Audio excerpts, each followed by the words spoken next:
Hello dear students, कैसे हैं आप सभी। उम्मीद करता हूं आप सभी मस्त होगे, मजे में होगे। प्यारे विद्यार्थियों, आज हमारा जो लेक्चर है वो है चैप्टर नंबर 4 को लेकर। और चैप्टर नंबर 4 के अंतर्गत मैंने जो है प्यारे विद्यार्थियों जो है एक्सरसाइज नंबर 4.1 कंप्लीट कर ली थी।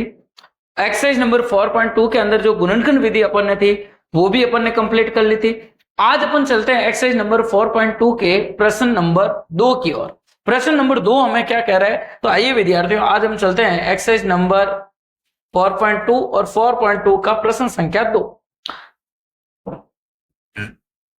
अब प्रश्न संख्या 2 क्या कह रहा है, देखो कि उदाहरण 1 में दी गई समस्या को हल कीजिए। हमें देखो यहां कह रहा है कि जो उदाहरण दे रखा है उदाहरण नंबर 1, किसकी बात कर रहे हैं, उदाहरण नंबर 1 के अंदर जो समस्या दे रखी है उन समस्याओं को हल करना है। तो उदाहरण नंबर 1 में समस्या ये दे रखी है, इसको अपने को हल करना है। तो अपन जो समस्या कहां मिलेगी हमें, तो हमारी किताब के अंदर जो एग्जाम्पल दे रखे हैं उन एग्जाम्पल के अंदर ये समस्या मिलेगी।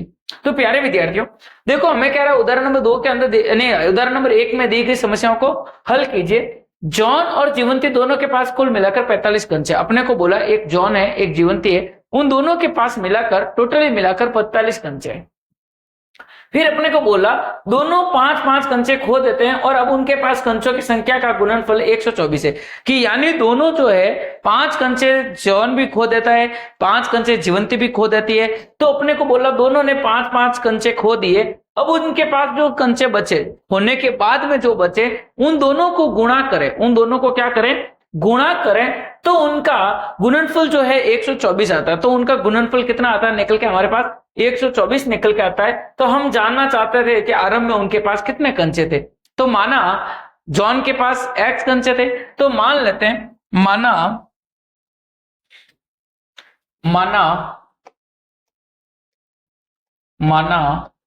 जॉन के पास कंचों की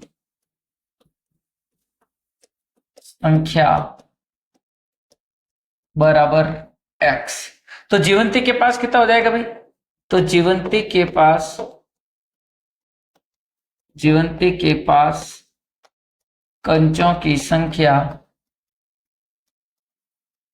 बराबर क्या हो जाएगी। अब देखो जीवंती के पास कैसे निकलेगा। हाँ, अब कोई विद्यार्थी कहेगा सर मैं भाई मान लो, तो भाई भी मान सकते हो, ऐसे मानने को तो भाई भी मान सकते हो, कोई दिक्कत वाली बात नहीं है। लेकिन अपन भाई क्यों माने, डायरेक्ट समीकरण बना देता। डायरेक्ट समीकरण बनाएंगे, द्विघात समीकरण क्यों, इनको 2 समीकरण बनाए फिर उनको वापस प्रतिस्थापन विधि से समीकरण सॉल्व करते हुए समीकरण बनाए। ऐसी झंझट में अपने को नहीं पढ़ना है। यही से देखो डायरेक्ट बना दो। अपने को बोल रहा है जॉन और जीवंती दोनों के पास कुल मिलाकर 45 कंचे थे। दोनों के पास मिलाकर कुल कंचे हमें पता थे कि 45 थे। दोनों को हमें पता है कि दोनों के पास कुल मिलाकर 45 कंचे थे। अब देखो जैसे मैं एक एग्जाम्पल के माध्यम से आपको ये चीज समझाऊंगा। जैसे मैं कह दूं मेरे इस हाथ में और इस हाथ में, दोनों हाथों में मिलाकर मेरे पास 25 रुपए, कितने रुपए हैं, देखो मेरी बात को ध्यानपूर्वक सुनना। दोनों हाथों में मिलाकर 25 रुपए हैं। इस एक हाथ में मेरे पास 10 रुपए, तो इसमें कितने है, तो आप फट से कह दोगे सर इसमें 10 है तो इसमें 15 है। क्यों, दोनों में 25 थे, 25 में से 10 इसमें है तो इसमें 15 हो जाएंगे। तो यानी कैसे पता चला, जो 25 था उसमें से इसको घटा दिया। तो सेम प्रोसेस हमारे को पता है दोनों के पास कुल मिलाकर 45 है, उसमें से पहले वाले के पास x है तो दूसरे वाले के पास में कितने हो जाएंगे, 45 माइनस x हो जाएंगे। तो दूसरे के पास हो जाएंगे 45 माइनस x। क्लियर, यहां तक दोनों की चीज समझ में आ गई। तो ये हमें पहला चीज पता चल गई। अब कह रहा है दोनों ने 5-5 कंचे खो दिए। अब उनके पास कंचों की संख्या का गुणनफल 124 है। दोनों ने है जो 5-5 कंचे खो दिए। तो कंडीशन को फॉलो करो, कंडीशन को फॉलो करेंगे तो क्या कह रहे हैं, दोनों ने 5 कंचे खो दिए। पहले इसके पास x थे, 5 खो दिए तो 5 कम पड़ जाएंगे और कम हो जाएंगे तो माइनस कर लो। ऐसे कैसे, इसके पास 45 माइनस x थे तो ये 45 माइनस x था, 5 इसने भी खो दिए तो 5 और कम हो जाएंगे। फिर इन दोनों का गुणनफल, तो दोनों का गुणनफल अपने को कितना दे रखा है, दोनों का गुणनफल खोने के बाद देखो क्या कह रहा है, दोनों ने 5-5 कंचे खो दिए। अब जो उनके पास कंचों की संख्या है उनका गुणनफल कितना है, 124 है। तो ये इसका गुणनफल हो गया 124। मेरी बात समझ में आ गई। दोनों ने 5-5 कंचे खो दिए तो दोनों में से 5-5 कंचे कम कर दिए और जो आंसर उनका गुणनफल है वो अपन ने लिख दिया कि इनका दोनों का गुना कितना आएगा, माइनस का 124 आएगा। अब देखो सरल करते हैं, x माइनस 5 का x माइनस 5 45 प्लस का है, ये माइनस का है, तो 45 में से 5 गए तो 40 माइनस एक्स बराबर 124। गुणा कर लो, x को 40 से गुणा करोगे तो 40x, x को माइनस एक्स से गुणा करोगे तो माइनस का एक्स स्क्वायर, ये माइनस का 5 और प्लस का 40 को गुणा करोगे तो सॉरी माइनस प्लस, माइनस 5 को 40 से गुणा करोगे 200, माइनस 5 को माइनस 5 से गुणा करोगे तो प्लस का 5x, क्लियर, बराबर 124 का 124। देखो 40x और ये प्लस का 5x दोनों समान चिन्ह जुड़ेंगे तो 45x माइनस का एक्स स्क्वायर, ये माइनस का 200 है जैसे जैसे, और ये प्लस का 124 इधर आएगा तो माइनस का 124 बराबर 0। अब देखो सबसे पहले स्क्वायर वाला पद चाहिए होता है हमें। द्विघात समीकरण में क्या होता है कि सबसे आगे द्विघात समीकरण होता है तो सबसे आगे स्क्वायर वाला पद होता है, फिर एक्स वाला पद होता है और उसके बाद जो होता है अचर पद होता है। तो सेम प्रोसेस, सबसे पहले स्क्वायर वाला पद लिख देते हैं तो माइनस का एक्स स्क्वायर, फिर ये एक्स वाला लिख देते हैं तो प्लस का 45x, देखो प्लस का था ना ये, तो प्लस का 45x, ये दोनों अचर पद है तो समान चिन्ह है, समान चिन्ह है तो क्या हो जाएंगे बेटा, जुड़ जाएंगे। तो जोड़ दो, माइनस 200 और माइनस 124 को जोड़ोगे तो माइनस 324 बराबर 0। हमारे पास एक्स स्क्वायर है वो प्लस का चाहिए होता है तो यहाँ प्लस का बनाने के लिए क्या करो, चिन्ह सबके चेंज कर दो, तो ये माइनस का बन जाएगा प्लस, ये प्लस का बन जाएगा माइनस, ये माइनस का बन जाएगा प्लस बराबर 0। सभी के चिन्ह चेंज करो, कोई फर्क नहीं पड़ता है समीकरण में। यदि सारे चिन्ह चेंज कर दो तो फिर कोई फर्क नहीं पड़ता, ये चीज आपको ध्यान रखना है। तो यहां तक क्लियर, ये बात मेरी समझ में आ गई आप सबको कि नहीं आई? अब ये समझ में आ गई तो ये हमारे पास जो एक द्विघात समीकरण बना, हम इसको क्या कर देते हैं, सॉल्व कर देते हैं। तो आओ हम सॉल्व करते हैं। तो देखो द्विघात समीकरण को सॉल्व करते हैं, समीकरण को आगे ले लेते हैं, x square minus 45x plus 324, तो x square minus 45x plus 324 बराबर 0। अब देखो यहां पर x square minus 45x plus 324 बना, वो तरीका है गुणनखंड कर लो। एक है, एक को सबसे पीछे वाले से गुणा करोगे तो गुणा करने पर क्या आएगा, एक और 324 को गुणा करोगे 324, तो गुणा करो तो आना चाहिए 324। फिर यहाँ का चिन्ह देखो प्लस है तो प्लस करके हमें क्या लाना है, बीच वाला 45, तो 45।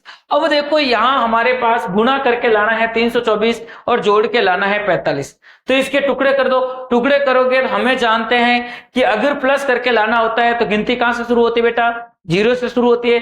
तो देखो 0 में कितना जोड़े कि 45 आ जाए, कि सर 0 में 45 जोड़ोगे 45 आएगा, लेकिन क्या इनका गुणा 45 आता है? अरे भाई अभी तक तो इनका गुणा 0 ही आया, यानी अपने को तो 324 चाहिए, बहुत बड़ी संख्या चाहिए, और अभी तक तो बहुत छोटा आया। तो सीधा क्या करो, 5 ले लो, सीधा क्या ले लो, अभी 1 2 से तो आने वाला नहीं है, सीधा क्या ले लो, 5 ले लो। तो 5 से पता करोगे तो देखो 5 से पता करोगे, 5 में कितने जोड़ोगे कि 45 आ जाएगा, तो 5 में 40 जोड़ दो, तो 5 और 40 को गुणा करोगे तो 200। अभी तक तो अपन नहीं पहुंचे आगे। अब देखो 5 के बाद ले लेते हैं 10, क्या लेते हैं, 10 लेते हैं। लेकिन देखो यहाँ एक सोचने की बात बता रहा हूं, 10 लेंगे तो उसमें कितने जोड़ेंगे, 35 जोड़ेंगे तो 45 आएगा। इनका गुणा कितना आ जाता है, 350, 350 ज्यादा हो गए, इसका मतलब 10 से पहले पहले आएगा। तो 10 से पहले आएगा तो क्या हो जाएगा, 9 ले लो, क्योंकि अपन जानते हैं 9 में कितने जुड़ेंगे, 36 जुड़ेंगे, और 6 और 9 का गुणा 54 होता है, तो पीछे 4 आने की संभावना है या, तो यहां ले लो 9 और 36। अब 9 और 36 को गुणा करोगे तो 36 नम 324 हो गया हमारा टुकड़े। तो यानी हमारे पास टुकड़े क्या निकल के आ गए, 9 प्लस 36 निकल के आ गए। क्या निकल के आ गए, 9 प्लस 36। एक चीज ध्यान रखे बेटा, जिस समय बड़ी बड़ी संख्या आ जाए उस समय एक एक को चेक नहीं करना, उस समय बड़ी बड़ी संख्या आती है, हमें यह पता करना है उसके नजदीक आने के बाद अगर पता नहीं चले तो फिर एक एक को चेक कर। समझ आ गई?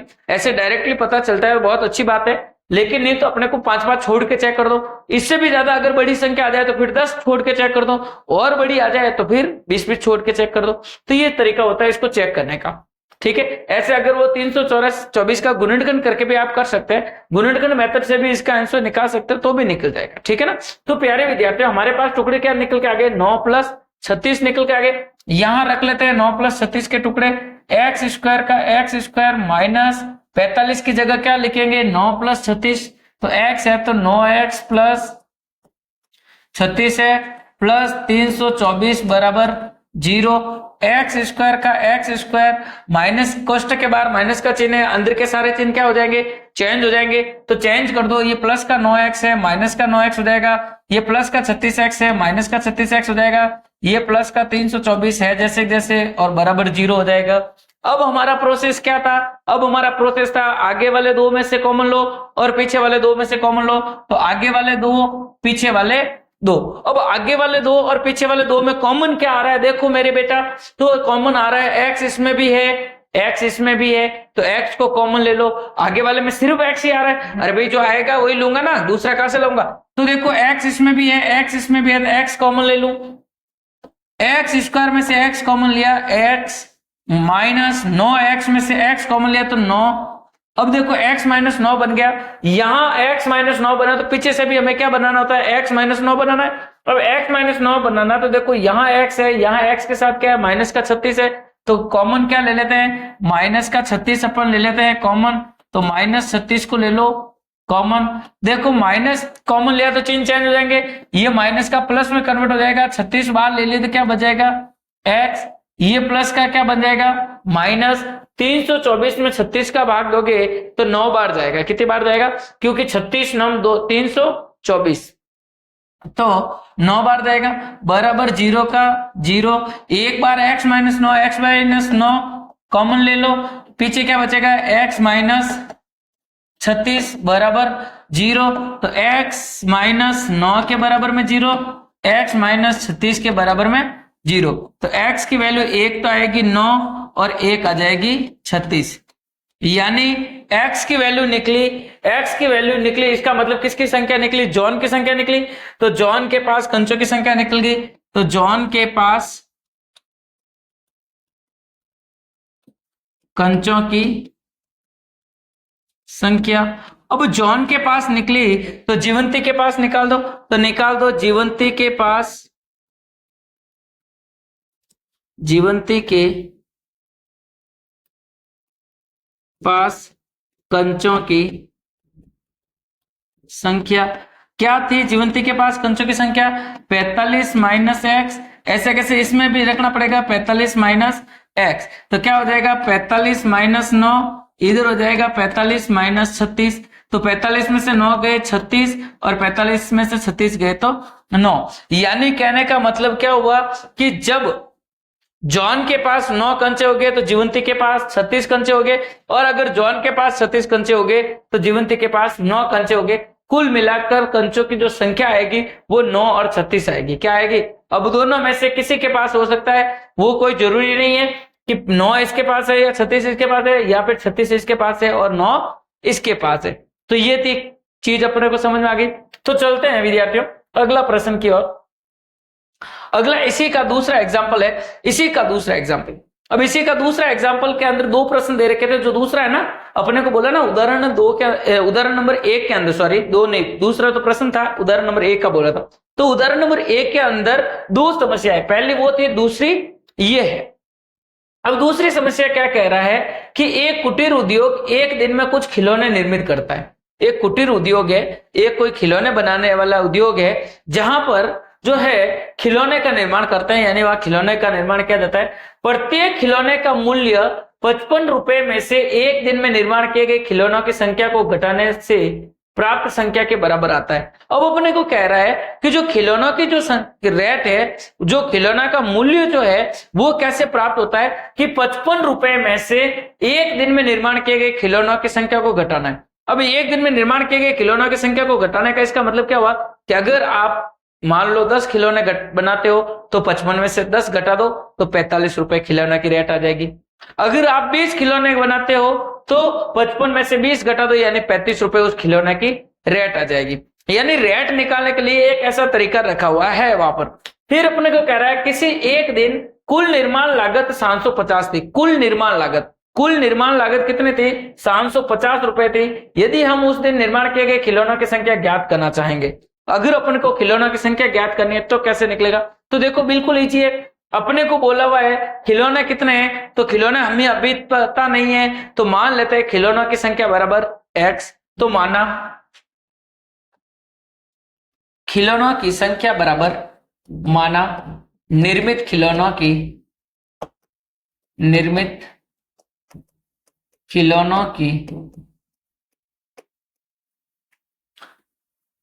संख्या बराबर x।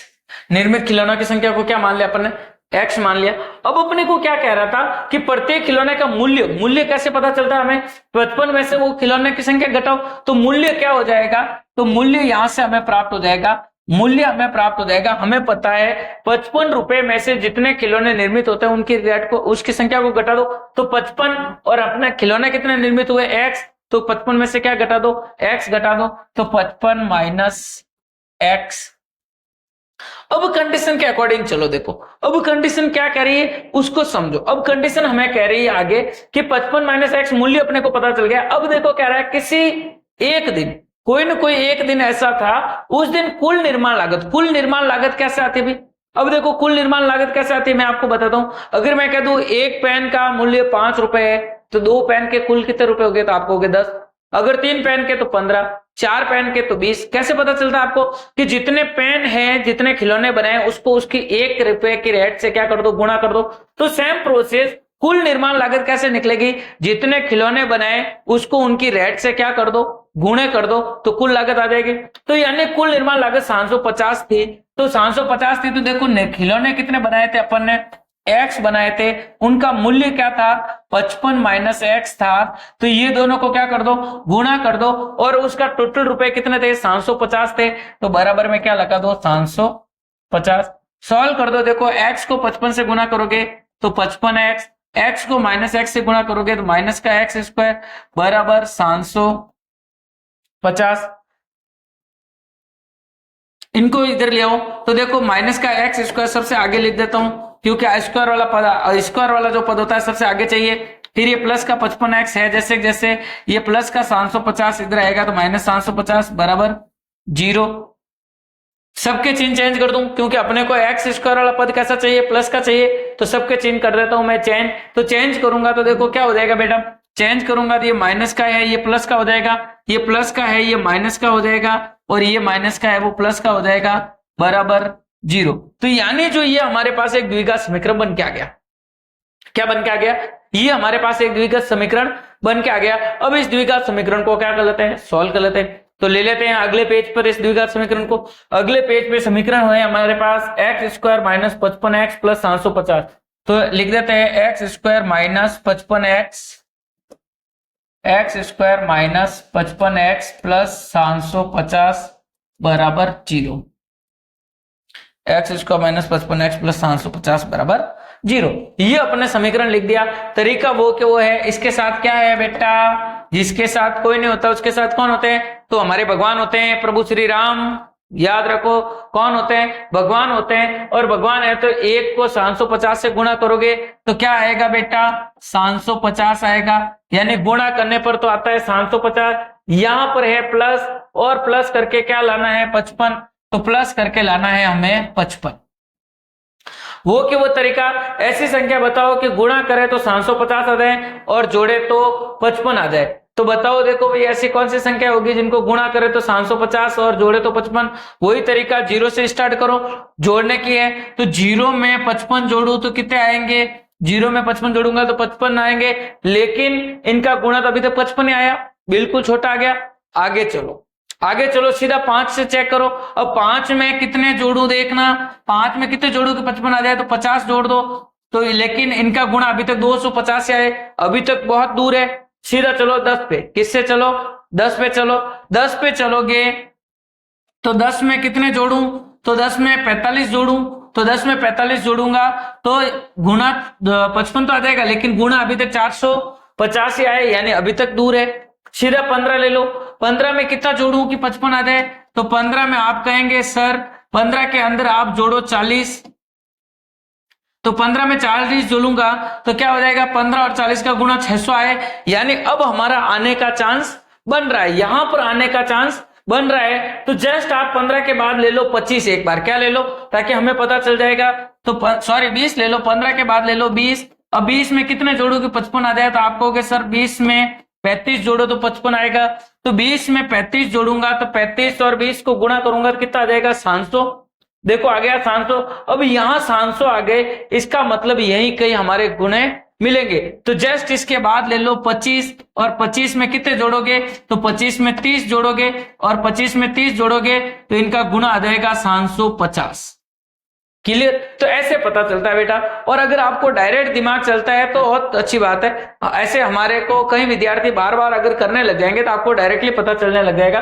तो 25 और 30 जो है, 25 को 3 से गुणा करोगे तो 750 आ जाएगा अपने पास। तो ये हमारे पास टुकड़े मिल गए 25 प्लस 30। तो टुकड़े निकालना आ गए, बड़ी संख्याओं के टुकड़े ऐसे निकाले जाते हैं। मैं आपको बार बार ये विधि बता रहा हूं, आप कंफ्यूज मत होना। बच्चे क्या करते हैं, गुणनखंड करने में ही सबसे बड़ी गलती कर देते हैं, उस समय आकर अटक जाते हैं, लेकिन अपने को अटकना नहीं है। तो क्या हो गया 25 प्लस 30।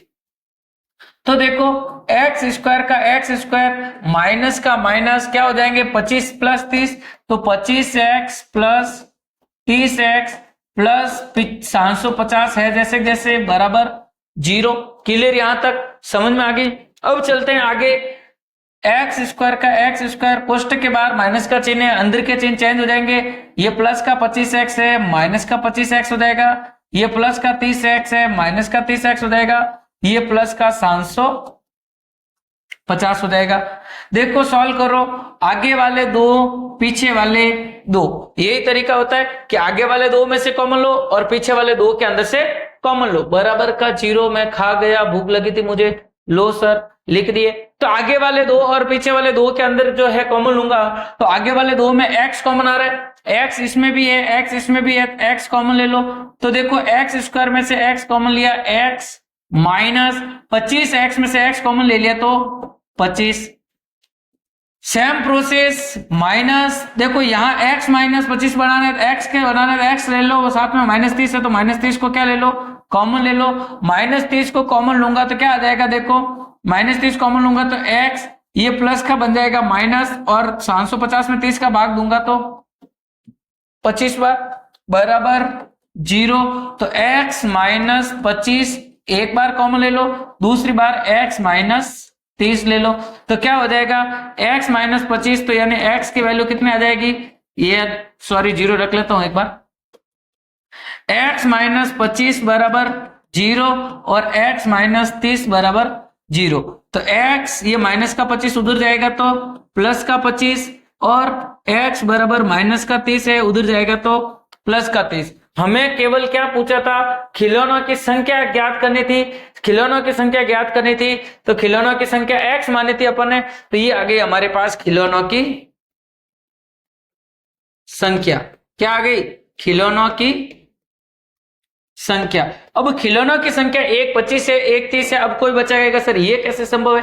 तो देखो बेटा, ये संभव ऐसे है कि जब 25 खिलौने हो गए उस समय रेट होगी 30 रुपए, और जिस समय 30 खिलौने हो गए उस समय रेट हो जाएगी 25। तो ये दोनों कंडीशन फॉलो हो सकती है। अगर आप 25 खिलौने बनाओगे तो रुपए की रेट जो है वो 30 रुपए लग जाएगी, और अगर आप 30 खिलौने बनाओगे तो रेट जो है वो 25 रुपए लग जाएगी। यानी यहाँ दोनों स्थितियां संभव है, तो आप दोनों स्थितियों को सॉल्व कर सकते। चलते हैं अगले प्रश्न की ओर। अगला प्रश्न हमें कह रहा है ऐसी दो संख्याएं ज्ञात कीजिए। अगला प्रश्न देखो, एक चीज याद रखना, कंडीशन कुछ भी कोई खास नहीं होती है, कंडीशन को आपको थोड़ा सा समझना होता है। क्या करना होता है, कंडीशन को यदि आप एक बार थोड़ा सा समझ लिया तो उसके बाद आपको कोई तकलीफ नहीं आने वाली। कंडीशन समझो, समीकरण बनाओ और समीकरण को हल कर दो।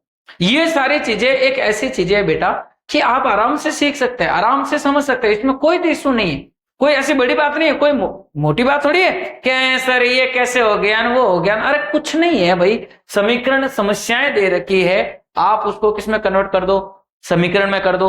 अब समीकरण बन गया तो आप आराम से उसको सॉल्व कर सकते हैं। तो देखो यहां करते हैं, कह रहा है कि ऐसे दो संख्याएं ज्ञात कीजिए। अपने को क्या बोल रहा है, कोई दो संख्याएं, कितनी संख्याएं हैं, ऐसी दो संख्याएं ज्ञात कीजिए। यानी हमारे पास दो संख्याएं हैं जिनका योग 27 हो। वापस बात आ गई योग की, योग 27 है तो पहले मान लो x, तो दूसरी क्या हो जाएगी 27 में से x घटा दो।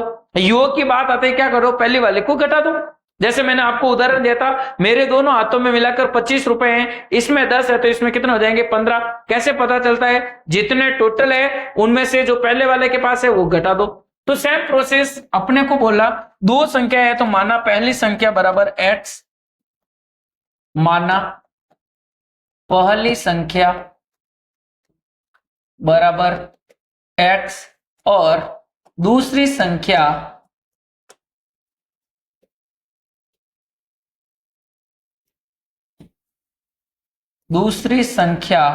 संख्या क्या गलतियां हो रही है भाई, दूसरी संख्या बराबर क्या हो जाएगी, अपने को योग दे रखा है कि ऐसी दो संख्या ज्ञात कीजिए जिनका योग 27 है, तो पहली x है तो दूसरी क्या हो जाएगी 27 माइनस x हो जाएगी। क्लियर यहां तक, तो 27 माइनस एक्स हो गई। फिर कह रहा है और गुणनफल 182, गुणनफल 182 होने का मतलब क्या हुआ कि इन दोनों का गुणनफल कितना है 182 है, ये पहली है ये दूसरी है, दोनों को गुणा कर दो तो x इंटू 27 माइनस एक्स, दोनों का गुणनफल अपने को 182 दे रखा, तो ये 182, x को 27 से गुना करोगे 27x, x को माइनस एक्स से गुना करोगे माइनस एक्स स्क्वायर बराबर 182 है। जैसे जैसे क्लियर, देखो यहां तक चीज समझ में आ गई अपने को। अब वो तरीका एक्स स्क्वायर को सबसे आगे लिख दूं और x वाले को बाद में, तो एक्स स्क्वायर को सबसे आगे लिखा तो माइनस का एक्स स्क्वायर, चिन्ह चेंज नहीं करोगे नहीं करोगे नहीं करोगे, पहले बोल देता हूं, ऐसे नहीं कि आप चिन्ह चेंज कर दो, माइनस को प्लस कर दो प्लस को माइनस कर दो, ऐसा नहीं, ये माइनस का था तो माइनस लिख दिया, ये प्लस का 27x था तो प्लस का 27x लिख दिया, ये प्लस का 182 इधर आएगा तो माइनस का 182 बराबर 0। कोष्टक के बाद नहीं सॉरी सारे चिन्ह चेंज कर दूं तो चेंज हो जाएंगे, ये माइनस का है ये प्लस का हो जाएगा, ये प्लस का है ये माइनस हो जाएगा, ये माइनस का है ये प्लस हो जाएगा, 182 बराबर 0। गुणनखंड यही कर दूं अपने डायरेक्टली यहीं पर कर दूं तो देखो क्या हो जाएगा, गुणा करूं तो आना चाहिए 182, देखो एक और 182 द्विघात समीकरण बन गया, द्विघात समीकरण बन गया तो गुणनखंड विधि से हल कर दो, एक और 182 को गुणा करो तो गुणा करके तो लाना है अपने को 182 और जोड़ के लाना है 27, तो जोड़ के लाना है अपने को 27। अब ऐसी संख्याएं बताओ बेटा कि जोड़ू तो 27 आए और गुणा करो तो 182 आए, तो 13 और 14 ले लो, 13 और 14 को जोड़ू तो 27 और 13 और 14 का गुणा करूं तो 182। तरीका आपको बता रखा है, सबसे पहले 0 में 27 जोड़ना, फिर उससे देखना, फिर 5 लेना, फिर 10 लेना, फिर 15 लेना, 15 लोगे तो ज्यादा आ जाएगा तो फिर उस समय आपको थोड़ा सा दिमाग लगाना है, तो आपके डायरेक्टली 1-2 ऊपर नीचे चेक करोगे आ जाएगा, और नहीं तो सीधा सर्ट तरीका है, आपको पीछे 2 अंक लाना है, तो देखो किससे गुणा करोगे, तो देखो 11 में 27 है तो 11 और 16 को जोड़ोगे तो 11 और 16 लास्ट वाले जोड़ो, देखो 11, ये भी तरीका सीख लो, देखो 11 और 16 को जोड़ोगे तो इनका गुणा तो 6 ही आता है, फिर 12 में 15 जोड़ोगे 5 दूनी 10 आता है तो पीछे 0 आता है, लेकिन 13 में जैसे 14 जोड़ोगे 4 या 12 तो यानी पीछे वाला अंक ये आ रहा है, ये होने की संभावना बन जाएगी। ठीक है, तो यानी आप ऐसे भी पता कर सकते हो, लेकिन सिंपल सा तरीका है, तो यानी हमारे पास टुकड़े क्या आ जाएंगे 13 प्लस 14, तो एक्स स्क्वायर का एक्स स्क्वायर माइनस इनके टुकड़े अभी अपन ने निकाले 13 प्लस 14 तो 27 में क्या हो जाएगा 13x प्लस 14x प्लस 182 बराबर 0। कोष्टक के बाहर माइनस का चिन्ह है, अंदर के सारे चिन्ह चेंज, ये प्लस का 13x माइनस का 13x, ये माइनस का 13 हो जाएगा, नहीं सॉरी प्लस का 14x हो जाएगा माइनस का 14x, ये प्लस का 182 बराबर 0। आगे वाले दो पीछे वाले दो में से कॉमन लो, तो देखो कॉमन लोगे तो क्या कॉमन आएगा, आगे वाले में x है इसमें भी x है तो x ले लो अपन कॉमन, x कॉमन लोगे बेटा तो देखो x कॉमन लोगे, एक्स स्क्वायर में से x कॉमन ले ले तो पीछे क्या बचेगा x बचेगा, माइनस 13 में से x कॉमन ले ले तो पीछे क्या बचेगा माइनस का 13 बचेगा, तो ये माइनस का 13 बच गया। फिर यहाँ माइनस का 14x है, यहाँ प्लस का 182 है, अपने को यहाँ पर x माइनस 13 बनाना है तो x बनाना है तो साथ में क्या है माइनस 14 है, तो माइनस 14 कॉमन ले लो, तो माइनस 14 कॉमन लोगे तो यहां से तो बन जाएगा x, माइनस कॉमन लिया तो चिन्ह चेंज होगा, ये माइनस का था प्लस बन गया, ये प्लस का है तो माइनस बन गया, 182 में 14 का भाग दोगे तो 13 बार बराबर 0, तो यानी हमारे पास एक बार x माइनस 13 एक बार x माइनस 13 कॉमन है, तो x माइनस 13 कॉमन ले लो, पीछे क्या बचेगा x माइनस 14 बराबर 0, x माइनस 13 बराबर 0, x माइनस 14 बराबर 0, तो x की वैल्यू आ जाएगी 13 और x की वैल्यू आ जाएगी 14। x की वैल्यू यानी पहली संख्या आ गई, तो ये होगी हमारे पास पहली संख्या। दूसरी संख्या निकाल दो, तो दूसरी संख्या आराम से निकल जाएगी। दूसरी संख्या क्या थी भाई हमारे पास? दूसरी संख्या हमारे पास थी 27 माइनस एक्स, तो 27 minus x, 27 minus x, 27 x की वैल्यू आई अपने पास 13, 27 एक्स की वैल्यू आई 14, तो x बराबर कितना? नहीं, दूसरी संख्या हो जाएगी 17 में से 13 गए तो 14, और 27 में से 14 गए तो 13, यानी दूसरी संख्या आएगी। अगर पहली संख्या 13 होगी तो दूसरी क्या होगी? 14 होगी, और पहली 14 होगी तो दूसरी क्या होगी? 13 होगी। तो प्यारे विद्यार्थियों, यहां तक आपको समझ में आ गया? क्लियर है? अब यहां तक आपको समझ में आ गया है, तो अपन जो है अगले प्रश्न जो है अगली क्लास के अंदर करेंगे, अगले लेक्चर्स के अंदर करेंगे, क्योंकि अब हमारी जो समय है वो पूरा होने वाला है, पूरा हो चुका है। तो अपन जो है अगले प्रश्न जो है आगे की क्लास के अंदर करेंगे। तो यहां तक आज जो आपको मैंने करवाया वो आप ध्यानपूर्वक समझे, ध्यानपूर्वक सीखें, और आज जो है आपको जो करवाया उसको वापस से एक बार रिपीट जरूर करें। हो सकता है थोड़ी कंडीशन है समझ में थोड़ा आने में आपको 1-2 बार करना पड़ सकता है, तो आप 1-2 बार मेहनत कर लीजिए प्लीज, तो आपका ऑटोमेटिक कवर हो जाएगा। तो मिलते हैं प्यारे विद्यार्थियों अगले क्लास के अंदर। धन्यवाद।